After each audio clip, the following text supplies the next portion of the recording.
welcome to my product review for the SJ4000 Full HD 1080p Sports Action Camera from Wish.com.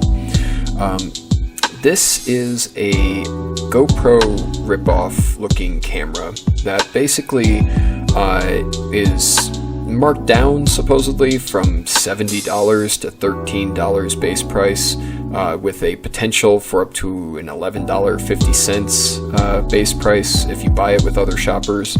It's not something that I bought thinking that it was actually going to match the product description. So let's just get that out of the way right now.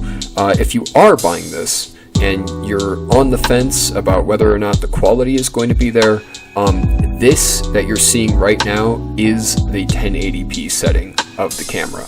I loaded it up with the supposed maximum allowable SD card size, which was 32 gigs, charged it up to a full battery, put it on the bicycle handlebar mount, took it outside, and basically went as long as I could with it. All said and done, we got a little over 20 minutes of video. It's not very high quality video though, and when I got home and loaded it into After Effects, it basically comes out at an aspect ratio of 4:3, which is full screen, not 16:9 like widescreen, and only recorded with a width of 640 pixels by 480 pixels. So it's not very large or high resolution footage. A 32 gig SD card, if you were going to try to fill that, all 20 minutes of video that I managed to get here roughly comes out to around 2 gigabytes. And that's shot across a couple of different clips that basically had to be stopped and started while I was on the bike.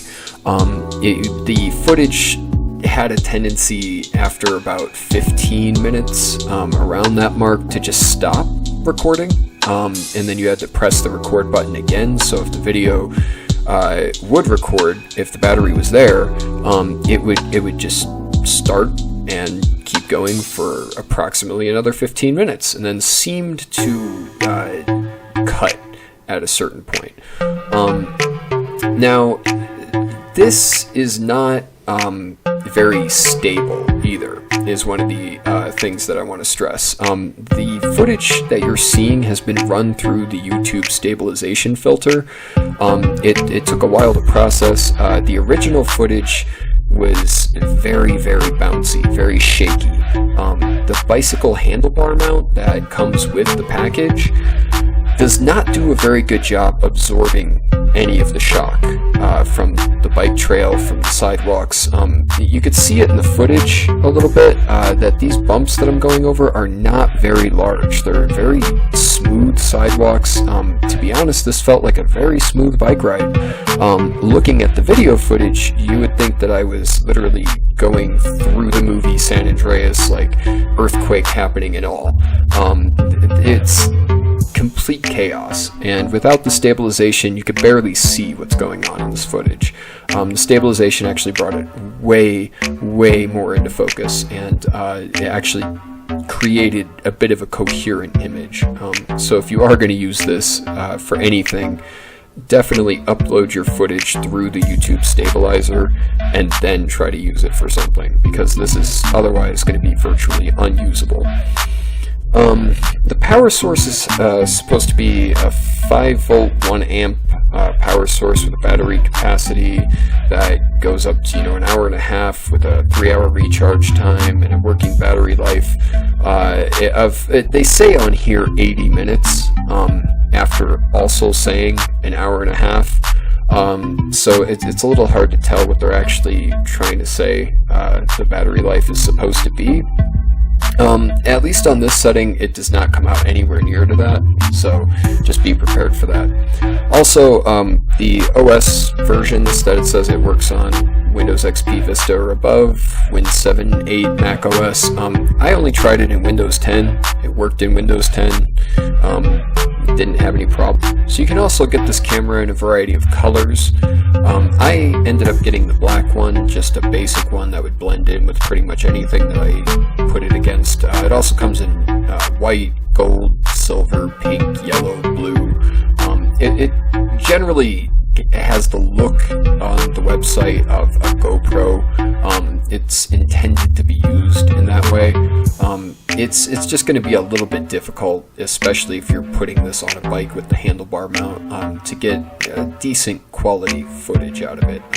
It might actually serve well with an actual GoPro, like gyroscopic stabilized mount.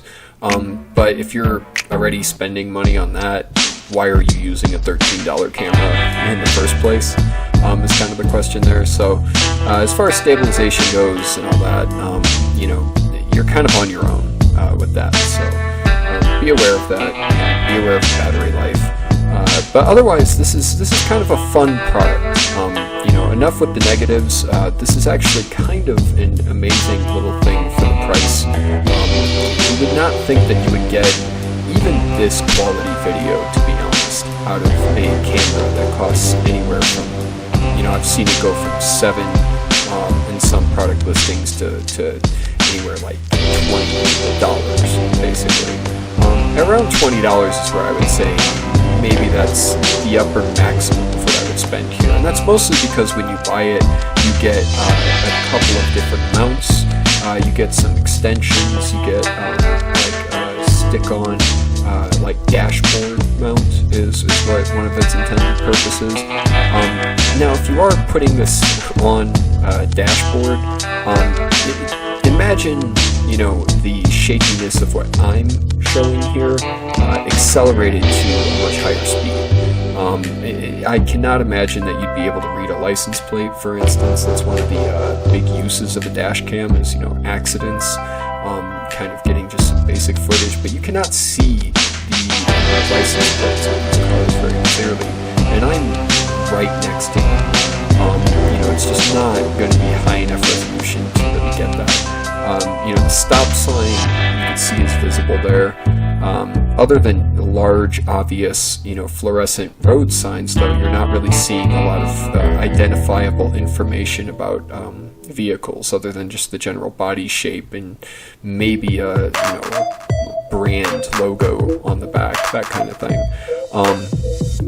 But you're not going to be using this as, a very good dash cam either, I would imagine. The underwater feature is intriguing, but I haven't tried it out yet. I wanted to at least get through one good dry feature footage piece before I put this underwater and really tested it out.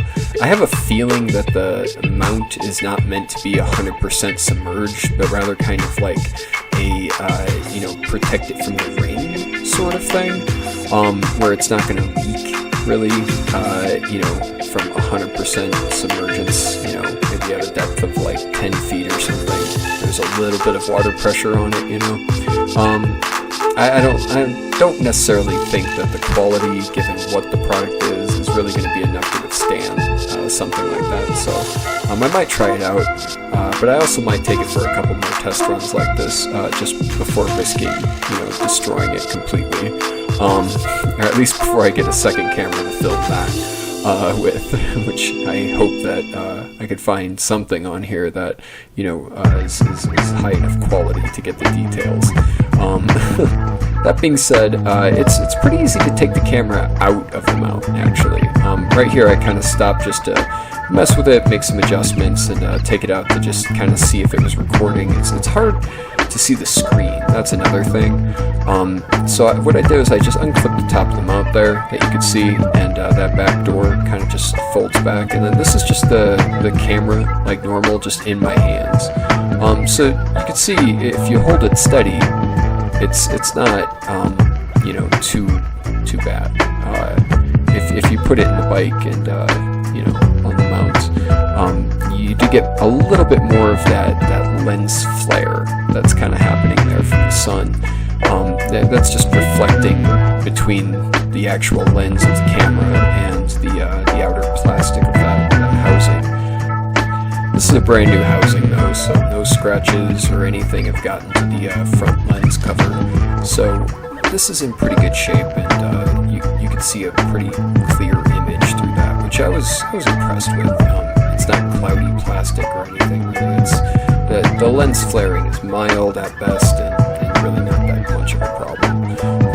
So, in any case, so here I just let the camera run because remember we're just kind of doing a battery test here to see the full length of how long this battery is going to last. And my bike chain actually came off a little bit here, so I had to just make some adjustments.